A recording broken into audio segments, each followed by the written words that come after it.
temps de vous informer sur Mont-Lair Télévision. Messieurs et dames, bienvenue à cette nouvelle grande édition du journal dont je vous propose de suivre les sommaires.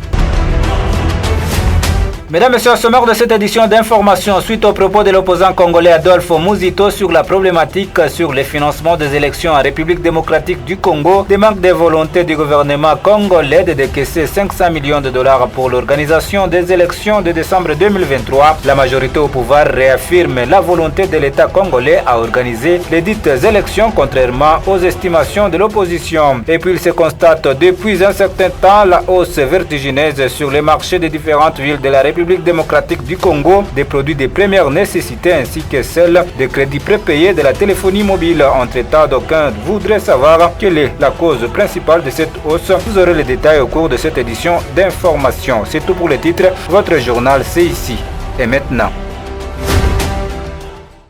Messieurs et dames, encore une fois, bienvenue. Démarrons cette édition du journal par cette information problématique sur le financement des élections en République démocratique du Congo suite aux propos de l'opposant Adolphe Muzito sur le manque de volonté du gouvernement congolais de décaisser 500 millions de dollars pour l'organisation des élections de décembre 2023. La majorité au pouvoir réaffirme la volonté de l'État congolais d'organiser les dites élections contrairement aux estimations de l'opposition. Je vous propose de suivre cet élément. C'est à l'issue de sa rencontre le lundi 3 juillet 2023 avec le président de la CENI, Denis Kadima, que l'opposant Adolphe Muzito affirme avoir été informé que la centrale électorale attend toujours de l'État congolais le décaissement de 500 millions de dollars pour parachever le processus électoral en cours. En réaction, un membre de la majorité réaffirme la volonté du gouvernement à financer le processus électoral en cours en RDC. Le président de la CENI ne doit pas chercher les boucs émissaires pour trouver peut-être une raison valable à pouvoir déplacer, à pouvoir prolonger la date butoir des élections. Parce que si jamais il n'y avait aucun rond déboursé, je vous l'ai dit, on ne pouvait pas réaliser l'enrôlement que nous avons. Vous savez combien l'enrôlement a coûté? Est-ce que cela s'est fait avec l'argent de Denis Kadima? Ce n'est pas l'argent du gouvernement. Denis Kadima produit l'argent, il ne produit rien. Mais c'est le gouvernement qui produit, c'est le gouvernement qui décaisse cet argent pour réaliser ces activités. Si lui-même a déjà un retard dans la réalisation de certaines étapes, de certaines phases du processus électoral, il ne doit pas aller chercher des boucs émissaires ailleurs. Souvenez-vous, dans les différents points de presse que le président de la CENI a tenu, il nous avait déjà prévenu tout en disant que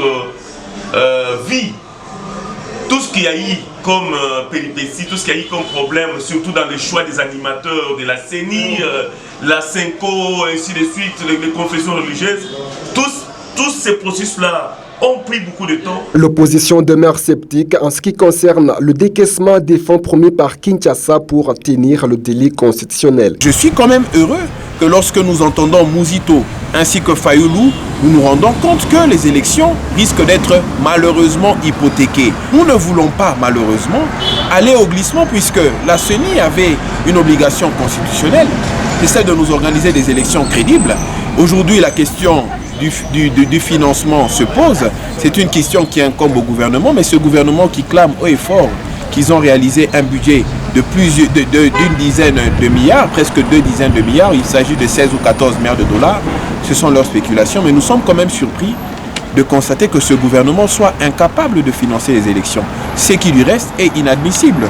Au-delà de ce financement, nous insistons sur le fait qu'il y a la préoccupation autour de l'audit du fichier électoral qui ne nous garantit pas des véritables élections et aucun membre de l'opposition, aucun responsable et même aucun jeune conscient ne pourrait accepter d'aller à ce genre d'élection puisque nous ne sommes pas sûrs que lorsque nous irons voter, réellement nos voix iront pour les candidats que nous avons désignés. Signalons que près de 5 mois seulement nous séparent de la tenue des élections générales en République démocratique du Congo. Et à l'Assemblée provinciale de Kinshasa, une motion de défiance est initiée contre le président de cet organe délibérant, Godin Mpoyi. En réaction, un spécialiste des questions juridiques estime que cette procédure ne doit pas être initiée pour empêcher le contrôle parlementaire de l'hôtel de ville de Kinshasa, comme l'avait déjà annoncé Godin Mpoyi. Suivez Fidèle Kiomba dans ses propos recueillis pour vous par Paulin Mbaya. Quel est le rôle de chaque institution? L'Assemblée provinciale, est-ce que elle est en droit de pouvoir procéder à un contrôle au niveau du gouvernement. J'ai dit dans les missions de l'Assemblée provinciale, effectivement, non seulement elle doit légiférer par des édits, mais elle a aussi le droit de contrôler le gouvernement provincial. Alors si ce qui a été fait par le président de l'Assemblée provinciale, c'est dans le cadre d'un contrôle, c'est un rôle, c'est une mission qui est tout à fait normale. Et tout ce qu'on devrait attendre, c'est que le gouvernement ou le gouverneur fournisse des explications par rapport à ce qui a été demandé dans les cadres du contrôle. Et à la fin, bon, on verrait, est-ce que c'est une histoire montée de toutes pièces, ou bien c'est fondé ou ce n'est pas fondé. Hein? Donc voilà, ça c'est en ce qui concerne l'Assemblée provinciale et le gouvernement provincial. Mais que cela aboutisse à des motions, alors là il faut encore faire très attention. Est-ce que l'émotion ou la motion est née du fait qu'il y a eu un conflit entre les deux institutions, ou bien c'est indépendamment de ou de ce conflit?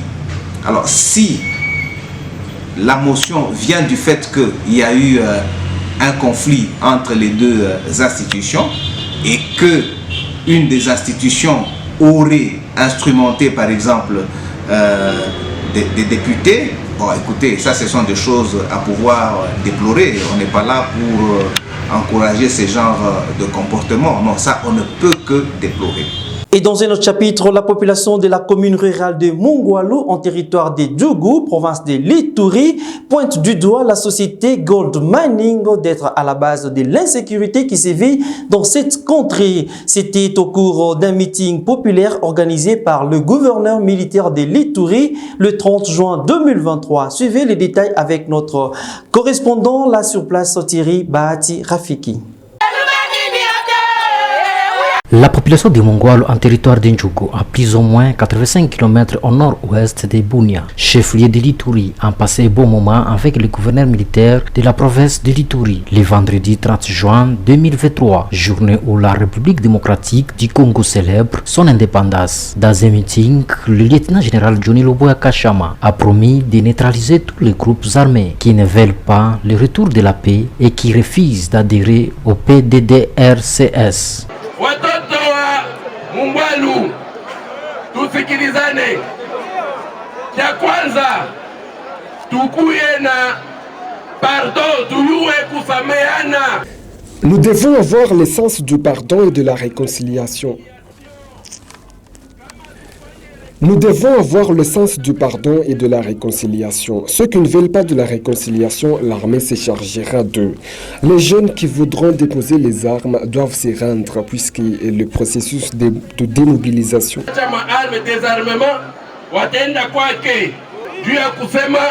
Démobilisation, désarmement inaanza civile.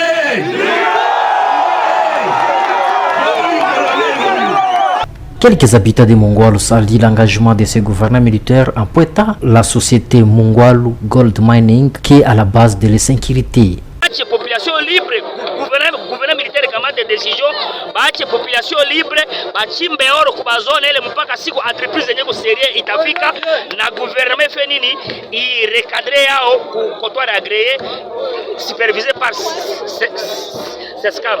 Nous disons merci au gouverneur pour sa présence dans notre milieu. Nous vivons une insécurité causée par les MJN. C'est pourquoi nous demandons à ce que les MJN libèrent la zone ciblée. Déposer les armes, c'est la seule condition pour le retour de la paix. Le lieutenant-général Johnny Luboya Kashama est le tout premier gouverneur à piétiner le sol minier de Mongwalu depuis l'avènement de l'Ituri comme province.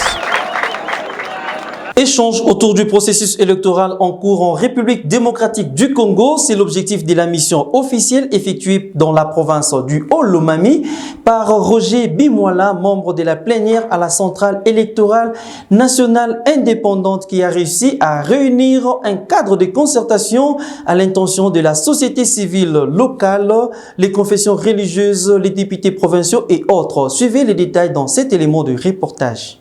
En mission de service dans la province du Olomami, M. Roger Bimouala, membre de la plénière à la Commission électorale nationale indépendante, a tenu un cadre de concertation réunissant la société civile, les confessions religieuses, les députés provinciaux, les partis politiques, les mouvements et associations, les regroupements politiques et autres. C'est là en présence du vice-gouverneur l'honorable Loué Kamataka Martin. Question de parler du processus électoral qui reste d'actualité en République démocratique du Congo. Pour ce qui est de cette circonstance, il a été nécessaire à la délégation d'expliquer aux parties prenantes les rôles que doit jouer le BRTC, comment les candidats pourra procéder au retrait et remplissage des formulaires, a expliqué le superviseur technique. Quant aux innovations, le superviseur managérial n'est pas passé par les dos de la cuillère, car cette rencontre est organisée pour consolider les relations que la CENI entretienne avec d'autres parties prenantes. Le seuil de représentativité au niveau de la députation nationale, c'est 1%, je dis bien 1% de l'ensemble des votes reconnus comme étant valables. De représentativité sera calculée sur les votes valablement exprimés. On va regarder si ce parti ou ce regroupement a atteint le seuil de représentativité. Ça veut dire que sur les 20 millions qui sont allés voter, il faut que ce parti, sur toute l'étendue de la République, ait fait 1%. 1% de 20 millions, c'est combien? 200 000, hein? 200 000 votants qui ont voté pour votre parti. Vous avez présenté 50% de dames, de mamans, et qu'il vous a été autorisé de déposer sans payer la caution, et que durant la période de substitution-retrait, vous changez, c'est-à-dire, il y avait 50% de mamans, 50% de papans, 60% de papans et 40% de mamans, qu'est-ce qui va se passer? Vous devez aller payer. Une étape de questions-réponses a une fois de plus assaisonné cette rencontre où les participants ont pu poser plusieurs questions auxquelles la délégation a répondu avec satisfaction. Une photo de famille a scellé à jamais cette circonstance. L'actualité se poursuit. La chefferie des Baboa, Bakoé, dans le territoire d'Irumu, en province de l'Ituri, vient de se doter d'un nouveau bureau administratif. Le lundi 3 juillet 2023, bureau construit sous fonds propres du PNUD pour un coût s'élevant à 49 000 $ américains. Plus de détails dans ce reportage de Thierry Bahati Rafiki. C'est ce lundi 3 juillet 2023 que le nouveau bureau administratif de la chefferie de Baboa Bokoui à 15 km au nord de Bounia, construit par PNUD à travers son projet REDS, a été remis officiellement aux représentants du gouvernement militaire de l'Ituri. Prenant la parole, le président de la société civile de la dite chefferie, qui se réjouit de cette infrastructure, a appelé la jeunesse de cette entité à ne pas détruire ces bâtiments. Kwa kila mtu yote mwenye atakuwa na tendance ya kuharibu ile monument. Gizi mtu mmoja alisema hapa ile wanajenga kwa watu wote. Na tena namuna cheferi kunarudia hapa menaza mimi vile chef atatayarisha na mimi bureau ya societe civile mtakao nani hapa ku cheferi mambo kutatue wa maneno fulani fulani ene abiendeki kati ya raia, paske tuko sase kuishi pamoja bila ukabila, bila clanisme. Non, tutaishi pamoja.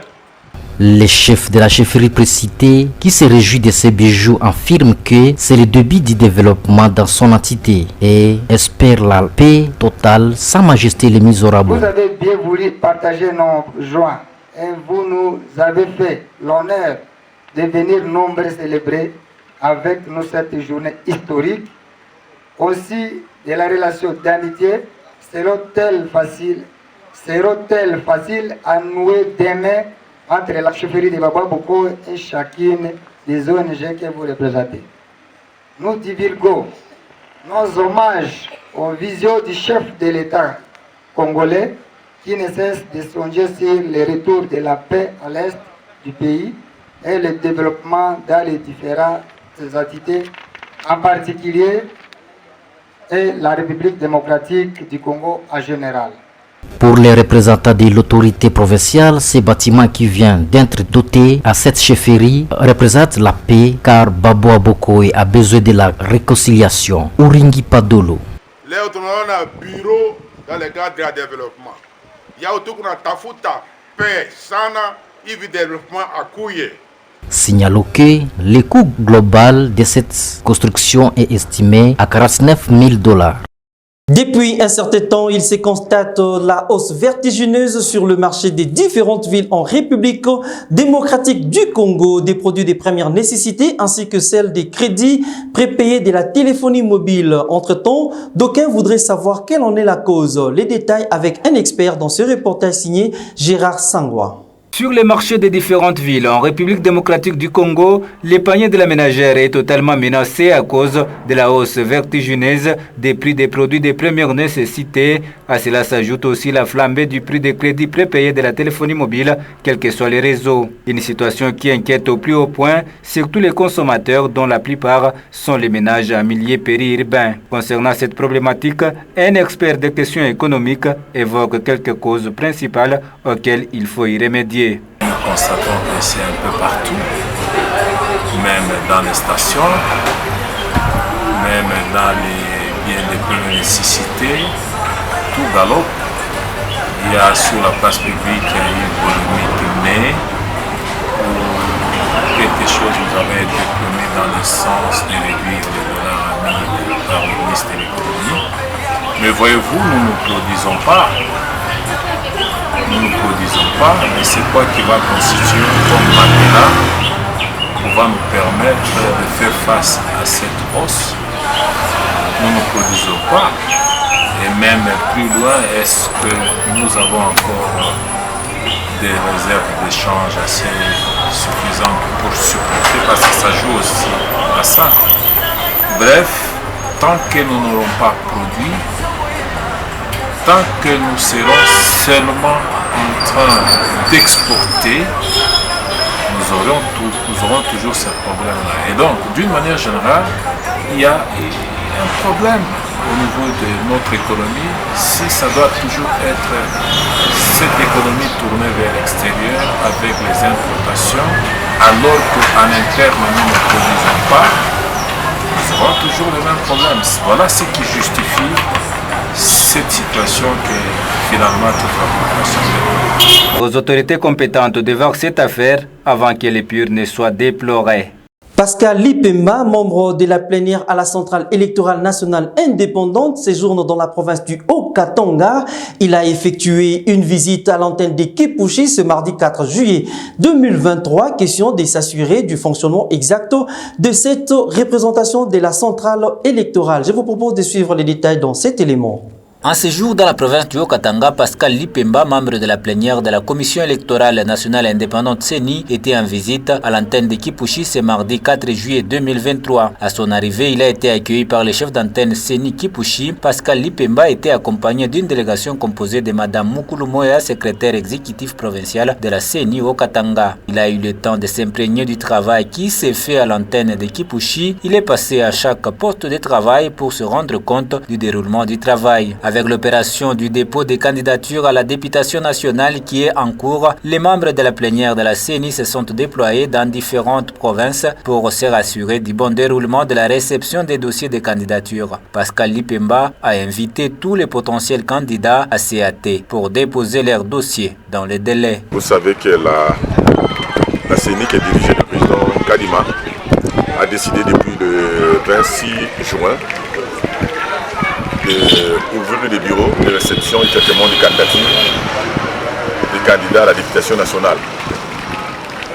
C'est pour cette raison que la plénière de la CENI et le président Kadima ont décidé que tous les membres de la plénière soient dirigés vers les différentes provinces, dans les différentes CEP, pour jeter un peu un regard dans le fonctionnement des bureaux que nous avons ouverts, voir éventuellement s'il y a des petits problèmes ou des petits couacs, que nous puissions apporter des solutions bien avant au lieu d'attendre que les problèmes nous parviennent au niveau de Kinshasa. Et c'est la raison pour laquelle moi, en tant que chargé et déplacé au niveau des Lubumbashi, je ne suis pas arrêté au niveau de Kumbashi, j'ai préféré faire quand même un crochet au niveau de Kipushi et des territoires environnants pour avoir quand même une idée de la réalité du fonctionnement des bioéthiques, enregistrer les doléances et voir comment je pourrais éventuellement y apporter des solutions, si je peux les apporter.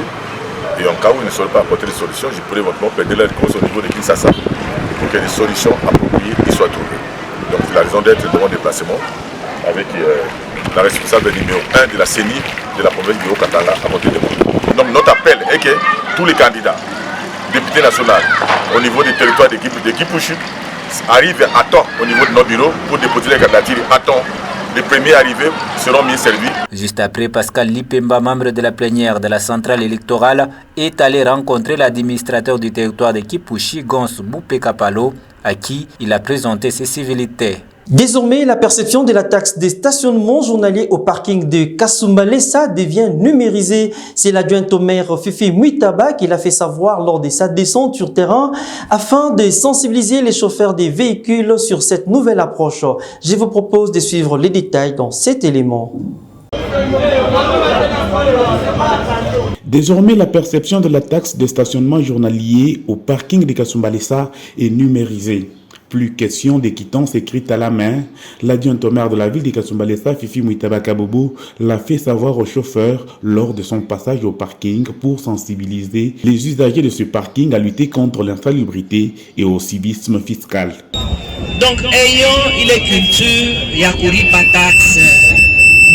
Si tu vois batoto kunyuma tukana shikaka baparambe kona sema tunaenda kushokea mpalaka.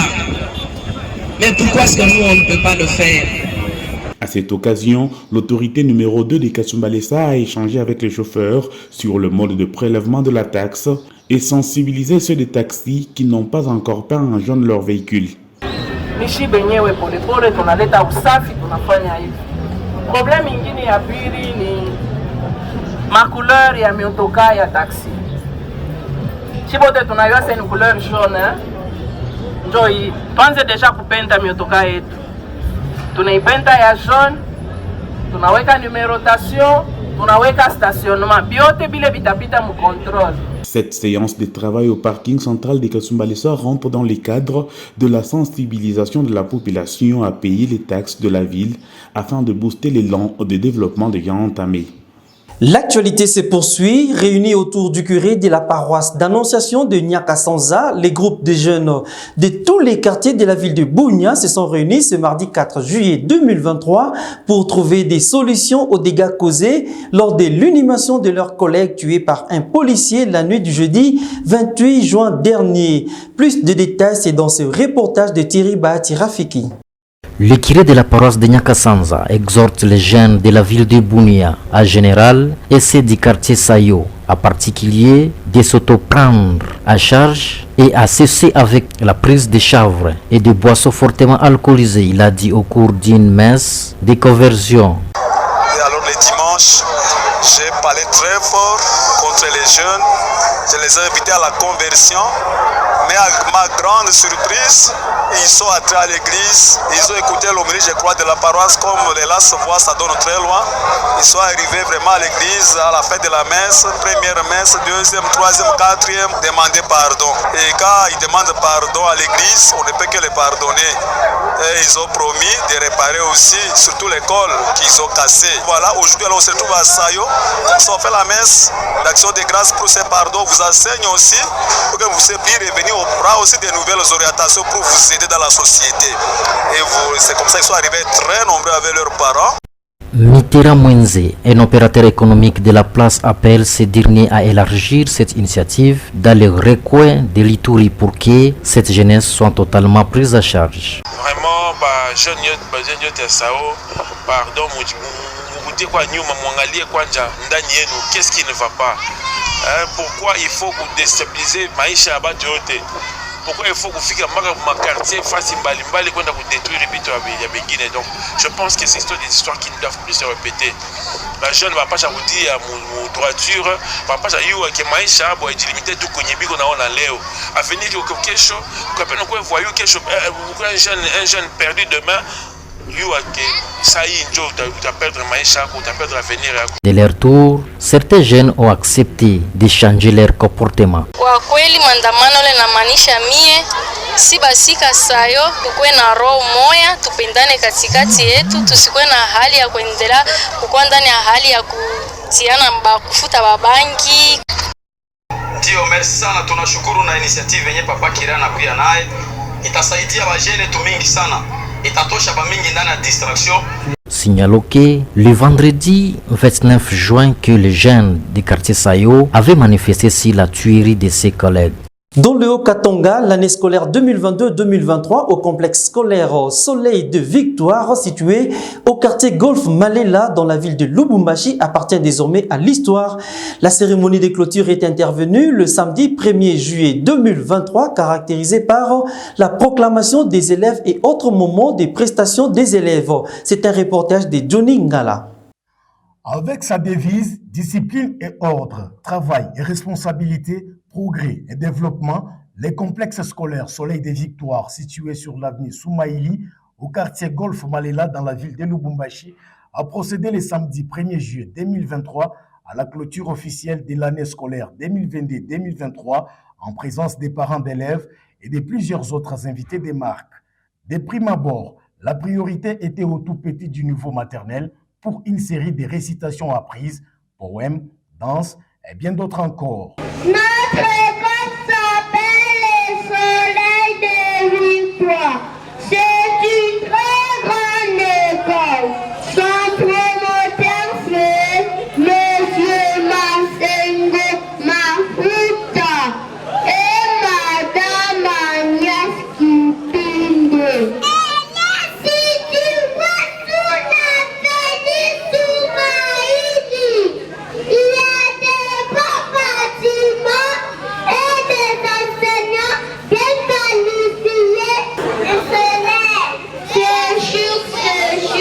Comme ça. À l'école, tout va bien. Venez recevoir une information. Je vous remercie. Par la suite, le moment tant attendu, celui de la proclamation des élèves, est intervenu suivant l'ordre d'arrivée de chaque classe, selon aussi les niveaux, notamment maternelle, primaire et secondaire. Avec 92,7% des points, Tiamakari Maurice.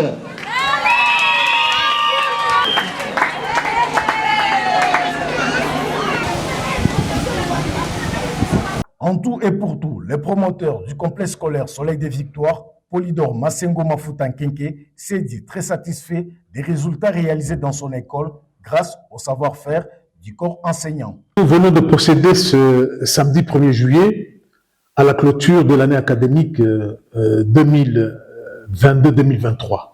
Je suis heureux de constater que l'école a donné, en termes de performance, des résultats qui ont permis aux enfants d'évoluer, de progresser, selon, n'est-ce pas, la section où ils se situent.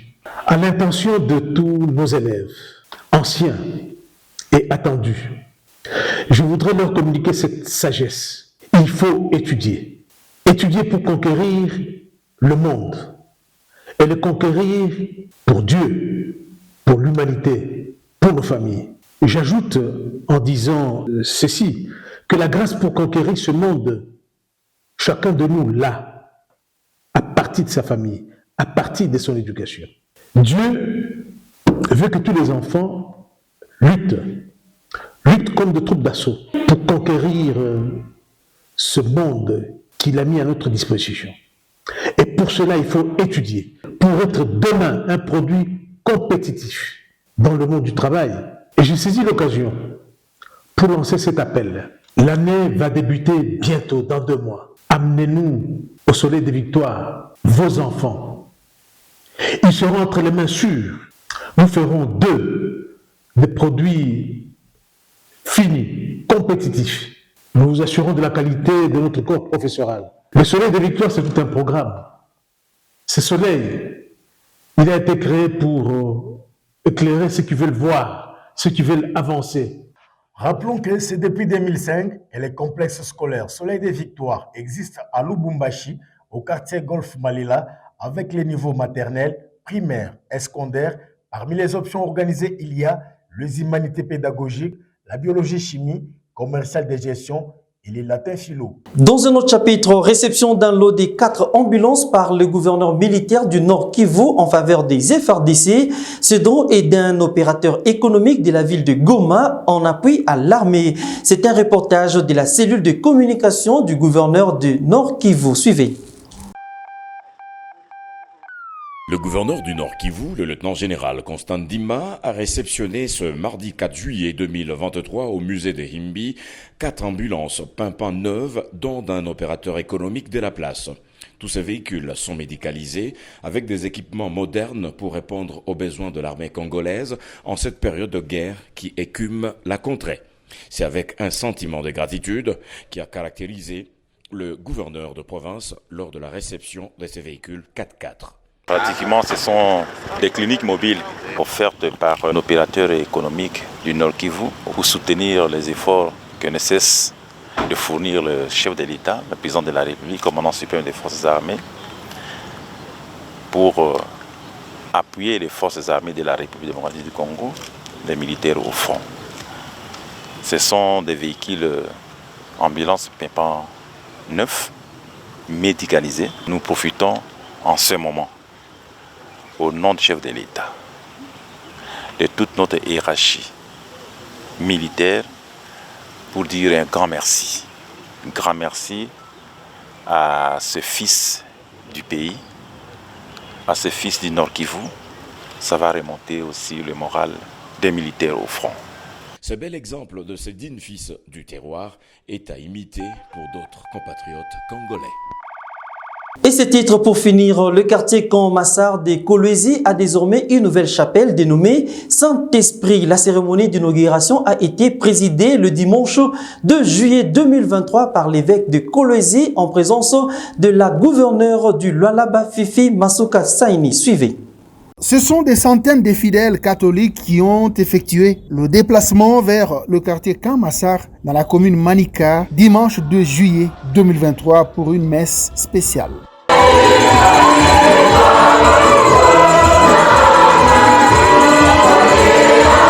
Une célébration eucharistique exclusivement consacrée à l'inauguration de la chapelle dénommée Saint-Esprit, première paroisse de l'église catholique dans ce coin de la ville de Kolwezi. La cérémonie a vécu en présence de la gouverneure du Lualaba, accompagnée de Deoda Kapendawa Kapenda, son ministre de l'Intérieur et quelques membres de son cabinet. À cette occasion, un arrêté de reconnaissance et nomination du curé de la nouvelle chapelle, signé par l'évêque du diocèse de Kolwezi, a été lu sous les ovations de l'assistance. L'évêque du diocèse de Kolwezi a par ailleurs, dans son homélie, exhorté les fidèles catholiques à toujours faire preuve de générosité à l'instar de la femme sunamite envers le prophète Élisée, relaté dans la Bible et qui a été récompensé par la suite à sa juste valeur. Monseigneur Richard Kazadi Kamba a félicité en outre la paroisse Saint-Jean-Baptiste de Salles pour sa contribution considérable ayant rendu possible l'achat de cette concession et la construction de la chapelle. Wa Saint Jean-Baptiste de la Salle munaleta mfano mudiosezi yetu, kuonesha ya kama wakati tunataka tunaweza, na hii tendo mnafanya leo iwe mafundisho kwa Wakristo wote wa diosezi yetu. Le responsable paroissien des laïcs a pour sa part salué l'apport de tous dans la construction de cet édifice religieux, particulièrement le soutien de la gouverneure Masuka, estimé à 50% du coût de l'ouvrage. Notre reconnaissance s'adresse à son Excellence, Madame le gouverneur de la province du Lualaba, à qui nous demandons aussi d'applaudir pour elle. Vous conviendrez avec moi que la salle qui nous abrite ces jours, elle a contribué avec 50%. Désormais, les fidèles catholiques du quartier Camp Massar peuvent se réunir près de leur domicile, contrairement aux périodes où ils étaient contraints d'effectuer de longues distances pour atteindre la seule paroisse du quartier général des forces armées de la RDC de Kolwezi. Au sortir de la chapelle, les habitants ont salué avec joie et ovation la chef de l'exécutif provincial à qui ils ont aussi présenté leurs doléances, parmi lesquelles la construction d'un pont pouvant faciliter le désenclavement de cette partie de la ville. C'est par cette note que nous tirons les rideaux de cette grande édition du journal, mais bien avant de nous séparer, je vous propose de suivre les rappels des titres.